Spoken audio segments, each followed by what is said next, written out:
Hello. Purification Talisman is the most important Onmyo Jutsu early on. Purified enemies take an additional 50% ki damage and cannot gain self buffs. This can also quell your corrupted weapon's awakening, which makes it a decent grab even in the late game. This is good when your weapon awakens at the wrong time, as you generally don't want to waste the 30% extra damage your awakened weapon deals. So, a lot of times in the early game, your weapon will awaken right as soon as like the fight's about to end, and it just feels like a waste because when your weapon's awakening, you do 30% extra damage, and your strong attacks actually shoot out projectiles that do another 30% extra damage. So it this is really nice and can save you a lot of heartache because early on, sentience for your awakened weaponing is really hard to farm. So, anyways, let's continue with the Purification Talisman. In general, since it applies purity to your element, we're going to talk about how to apply that. In general, multi-hit attacks build status faster than single large hits. And in general, low stance quick attacks are a decent way to build statuses in the early game. Status effects will become harder to inflict each time they are applied to the same enemy as they gain resistance to it. Okay?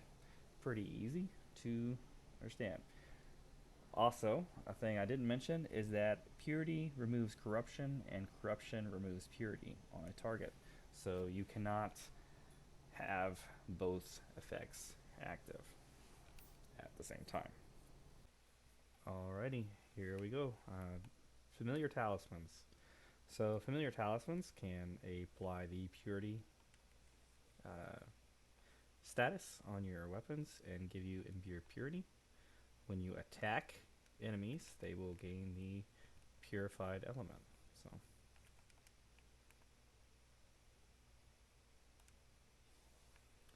see how it's purified.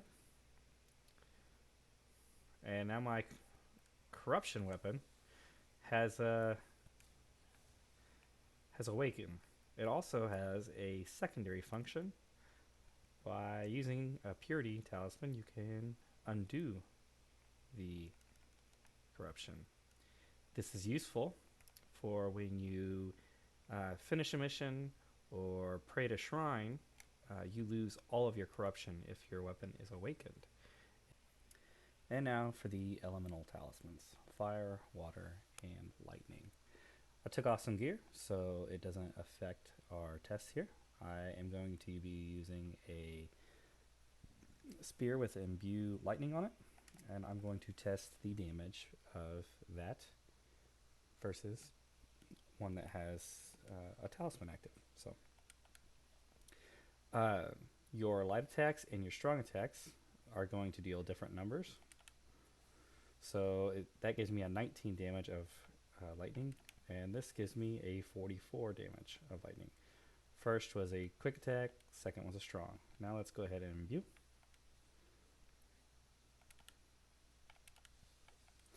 Now 67, way bigger than 19. Whoop. And 160, which is also significantly higher. It doesn't matter whether you apply fire, water, or lightning.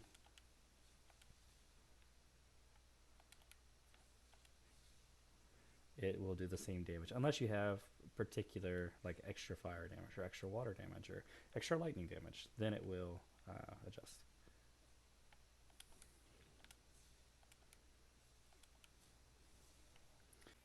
All right, and the last thing to note is why, or while the uh, purification, fire, water, and lightning talisman are all available through the Omnio tree.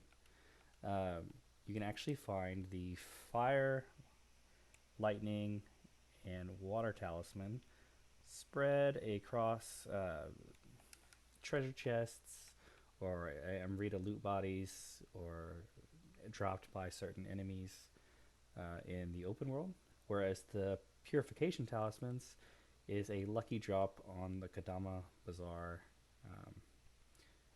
when you collect Make Offering, Kadama Bazaar. Sometimes it appears, not always. This is very nice because these talismans, fire, water, and lightning, if you use them as items, they don't take up your Omnio capacity slots. So that's very nice, and they still give you every advantage of using it through the Omnio tree. So just thought I'd add that in there as a into the video. Thanks for wasting time with me. See you guys in the next one.